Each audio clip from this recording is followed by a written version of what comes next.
Johns Hopkins বিশ্ববিদ্যালয়ের biomedical প্রকৌশল বিভাগের একটি প্রতিষ্ঠান। এবারের প্রতিযোগিতায় 3টি বিভাগে অংশ নেয় 200-র বেশি বিশ্ববিদ্যালয়ের প্রায় 440টি দল। সুখবর হলো প্রতিযোগিতার ডিজিটাল হেলথ ট্র্যাক বিভাগে হার্ভার্ড, MIT, স্ট্যানফোর্ড, ক্যালটেকের মতো বিশ্ববিদ্যালয়ের শিক্ষার্থীদের হারিয়ে প্রথম হয়েছে বাংলাদেশ প্রকৌশল বিশ্ববিদ্যালয়ের একটি দল। কম্পিউটার বিজ্ঞান ও প্রকৌশল বিভাগের 5 শিক্ষার্থীর দলটির নাম নিউ স্ক্রিনিক্স। যুক্তরাষ্ট্রের জনস হপকিন্স বিশ্ববিদ্যালয় স্বাস্থ্য চিকিৎসা শিক্ষা জগতের সেরা প্রতিষ্ঠানগুলোর একটি। এই প্রতিযোগিতার পৃষ্ঠপোষক জনসন অ্যান্ড জনসন মেডিকেল প্রযুক্তি জগতের অন্যতম নামী প্রতিষ্ঠান।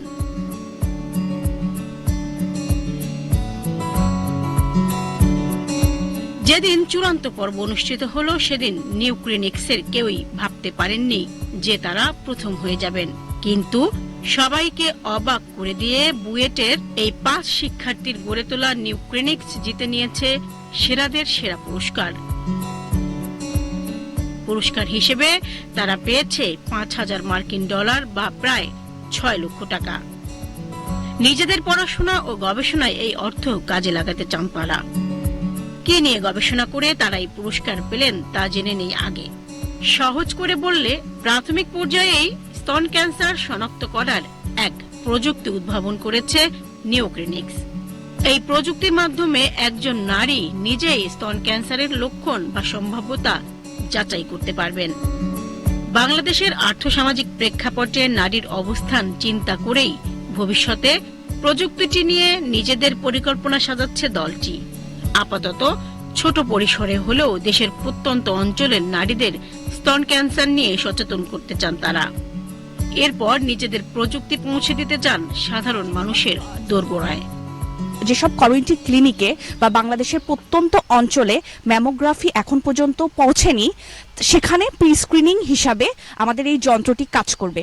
এবং ম্যামোগ্রাম যেহেতু প্রতিটি মানুষের ঘরে ঘরে সেলফ টেস্টিংয়ে ইউজ করা সম্ভব নয়, আমরা প্রতিটি মানুষের ঘরে ঘরে ইউজ করার জন্য ইউজেবল একটা ডিভাইস এবং টেকনোলজি আবিষ্কারের জন্য চেষ্টা করছি। ম্যামোগ্রাফি যেটা ইউজ করা হয় সেখানে এক্সরে ইউজ করা হয় এবং এই যন্ত্রের পার পার্সনের খরচ হয় হচ্ছে 1500 টাকা, প্রায় এভারেজ কস্ট হয়। কিন্তু আমাদের এই যে যন্ত্রটুকু আমরা যখন ডেভেলপ করে ফেলবো, আমরা আশা করছি এই যন্ত্রটুকু হচ্ছে আমরা কম খরচে মানুষের কাছে পৌঁছাতে পারবো। বাংলাদেশে এমন একটা সলিউশন দরকার বা প্ল্যাটফর্ম দরকার যেখানে নারীরা তাদের বেস্ট সুরক্ষার জন্য পূর্ববর্তী বিভিন্ন ধরনের টেস্টিং এবং পরবর্তীতেও যদি সে ব্রেস্ট ক্যান্সারে আক্রান্ত হয় সে সময়ে তাদের যেই বিভিন্ন ধরনের বাধার মধ্য দিয়ে যেতে হয় বা বিভিন্ন কনফিউশনের মধ্য দিয়ে যেতে হয়, সেই সমস্যাগুলো সলভ হবে। বিভিন্ন ধরনের ডাক্তারের তারা সংস্পর্শে থাকতে পারবে। এছাড়াও তারা হচ্ছে একটা সঠিক একটা গাইডেন্স পাবে। এই আইডিয়াটার উপর ভিত্তি করে আমরা হচ্ছে এরপর একটা কম্পিটিশন দিয়েছিলাম। সেখানে আমরা হচ্ছে এই একটা ব্রেস্ট ক্যান্সার পেশেন্টদের একটা প্ল্যাটফর্ম ক্রিয়েট করা ট্রাই করতেছিলাম কমিউনিটি নিয়ে। তো এরপর আমরা জাভা ফেস্ট কম্পিটিশন দিই ওইটা নিয়ে।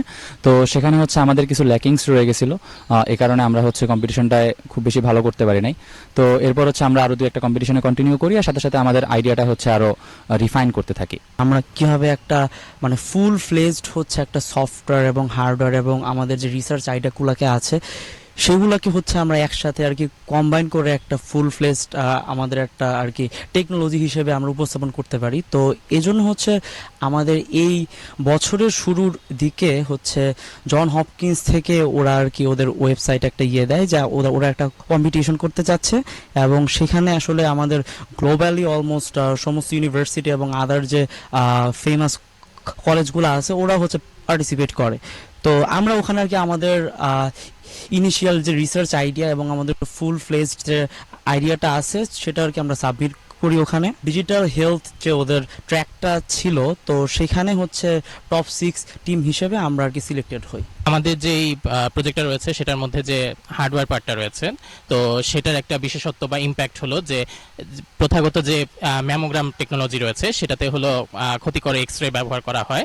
এই জন্য দেখা যায় যে 3 বছরের মধ্যে দ্বিতীয়বার করাও যায় না। তো আমরা হলাম আমাদের হার্ডওয়্যারে রেড লাইট বা ইনফ্রারেড রে যেটা আছে সেটাকে আমরা ব্যবহার করতে চাইছি, যেটা ক্ষতিকর নয়। এজন্য দেখা যাবে যে নিজেরাও প্রি স্ক্রিনিং এর জন্য ব্যবহার করা যাবে, বিশেষ করে যেসব জায়গায় প্রত্যন্ত এলাকায় কমিউনিটি ক্লিনিক নেই, সেসব জায়গায় আমরা এই ডিভাইসটি পৌঁছে দিতে পারি, যাতে ম্যামোগ্রামের বিকল্প হিসেবে কাজ করতে পারে, যাতে পরবর্তীতে কেউ যদি নিশ্চিত হয় যে তার ক্যান্সার হতে পারে, তো সেই ক্ষেত্রে হলো তারা ডাক্তারের শরণাপন্ন হতে পারবে। নতুন টেকনোলজি, আমরা নতুন একদম পুরোপুরি একদম স্ক্র্যাচ থেকে কাজটা করতেছি, তা এজন্য আসলে আমাদের একটু এটা আসলে অনেকটা লম্বা প্রসেস, অনেকটা সময় নিয়ে কাজ করতে হবে। তা ইনিশিয়ালি আমাদের প্ল্যান হলো যে আমরা একটা ছোট সফটওয়্যার, আমাদের সফটওয়্যারটা একটা ছোট ভার্সন লঞ্চ করব, সেটা দিয়ে হচ্ছে আমরা একটা কমিউনিটি বিল্ড আপ করবো আমাদের এই আইডিয়াটার অ্যারাউন্ডে, এবং যাতে হচ্ছে পরবর্তীতে আমাদের রিসার্চে যখন ডেটা লাগবে, যখন বিভিন্ন রকমের ডেটা সেট এবং টেকনোলজির অন্য সাপোর্ট লাগবে, যাতে আমরা এই কমিউনিটি থেকে আমাদের এই সাপোর্টটা পেতে পারি। দেন হচ্ছে আমরা সাইমultaneously আমাদের অন্য কাজগুলো করতে থাকবো, ডিভাইসের কাজগুলো করতে থাকবো, এবং যখন ডিভাইসটা কমপ্লিট হবে তখন আমরা সেটা নিয়ে আগাবো। আসলে মহিলাদের পিরিয়ড সাইকেল একটা টাইমের সাথে সেলফ টেস্টিং করা উচিত, এটা বিভিন্ন জায়গায় করা হয়, কিন্তু সেই প্রসেসটা পুরাপুরি ম্যানুয়াল এবং এটা আসলে অতটা অ্যাকুরেটেও হয় না আসলে। তা আর যেহেতু জিনিসটা অ্যাকুরেসি খুব কম হয়, যখন আপনার মানে 50% টাইম আপনাকে হ্যাঁ বলে দিবে আসলে আপনার ক্যান্সার হয় নাই, এরকম কেস হওয়ার কারণে দেখা যায় যে মহিলারা এই কাজটা আগায় না। কিন্তু আমরা আমরা যেটা করতে চাই যে এই ডিভাইসের থ্রুতে যেন তারা রেগুলার বেসিসে টেস্টিংটা করতে পারে, যাতে মানে সে একটা আমাদের ডিভাইসে একটা পজিটিভ রেজাল্ট পেলে সে যাতে পরবর্তীতে ম্যামোগ্রামটা করায়, যাতে এতে করে তার হচ্ছে খুব মানে আর্লি স্টেজে ক্যান্সার ডিটেকশনটা এনশিওর হবে।